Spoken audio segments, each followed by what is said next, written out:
Morning, Thursday, February 10th. Yesterday, Mitch McConnell, who I consider the most evil man in government, made a statement that caught me totally by surprise. And then I realized, if I think about Mitch McConnell and his position, he is really the leader of, in spite of the fact that Donald Trump is marching around and making all kinds of statements, and keeps on having rallies all over the country and exciting his former base. But on a day-to-day basis, it's Mitch MCConnell that really runs this party. And so I want you to listen to what Mitch said with respect to what the Republican National Committee, or whatever they're calling themselves, did by censuring Liz Cheney and Adam Kinzinger. Just listen to what Mitch MCConnell has to say about that.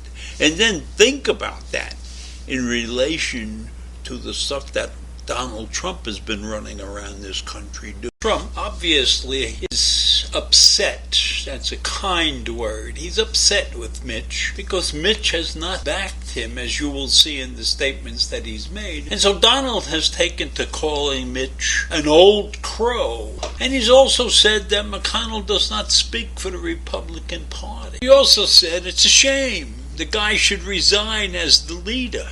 Right? And this old crow remark is a broken old crow. I'll talk about what I think is going to happen. Well, let me give you my view of what happened January the 6th.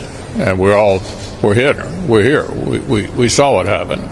It was a violent insurrection for the purpose of trying to prevent the peaceful transfer of power after a legitimately certified election from one administration to the next.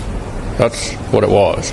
With regard to the suggestion that the RNC should be in the business of picking and choosing Republicans who ought to be supported, traditionally the view of the National Party committees is that we support all members of our party, regardless of their positions on some issues. What McConnell said is a follow-up to the statements that he made. Republican National Committee should not be singling out any members of our party, the Republican Party, who have different views than the majority. That is not the job of the Republican National Committee. That's what McConnell said, and he believes that. See, I believe that he has done everything that he could possibly do for himself and for the Republican Party as he sees it, as he wants it to be. But he doesn't want people singled out like that. And he has good reason, because if things like that continue, he believes that will upset enough Republicans who believe that we are still a democracy. This will upset enough of Republicans that they could conceivably lose votes. And the 2022 election is in the future, in the near future. And I believe that McConnell thinks that the censuring of those two is a black mark on the party, and that this will cause them to possibly lose the 2022 election. He doesn't want to do that. He doesn't want to lose the 20. And on top of that, he's heard all these terrible things that Trump is talking about. When very thick skin, I'm sure he does have very thick skin. But I think he's come to the conclusion that Donald Trump is not good for this country anymore. That he had his run and he fucked it up. And so McConnell is taking this opportunity, put his fingers in Trump's eyes, so to speak, known as somebody who would single out a member of their party because they have a different opinion. Because when do you decide that that different opinion is over the edge? And McConnell believes that January 6th was an insurrection. He has said that, plain and simple. He came right out with that. So why would he agree with the censor? He wouldn't. Why is he the only senior stepped up to the plate and openly, broad platform, said it was an insurrection? No question about it. Now, you've had some Republicans who have made statements that lead you to believe that they believe that this was a riot. But they have never come out categorically and said unequivocally that this was an insurrection. But that's the step that Mitch took. And that's the step that's poking his finger in Donald's eye.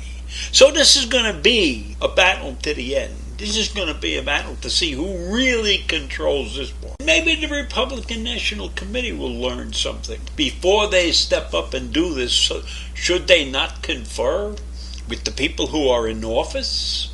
Is the Republican National Committee above talking to the people who represent them in Congress and in the Senate and all around the country? I think not.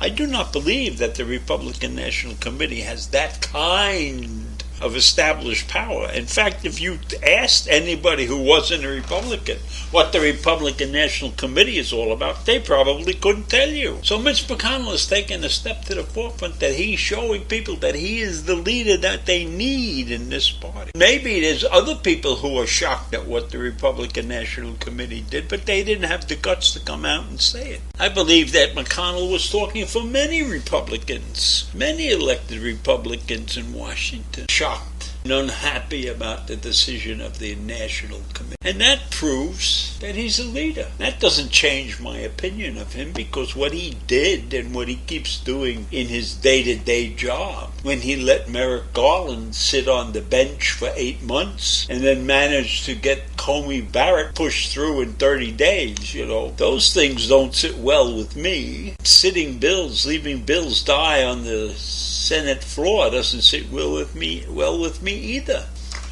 So you see, he's a complicated individual, Mitch is. But he's decided that he's the leader of the party. And he's decided that the 2022 election has to be won. And he can't allow the Republican National Committee to do anything that might upset that. Because in his mind, he wants to be in the majority again. Given the fact that this is a democracy and that states have a lot of rules and they can do things that the federal government can't stop them from doing, then Mitch knows what he's doing. He's sharper than most of the other politicians around there. So that's what I have to say. I'm glad he came out and said that, because that's, as I said, he put his finger in Trump's eye, so that's good for the country. But I'm unhappy if he's correct. So I leave you with those thoughts today, and I'll see you in the morning.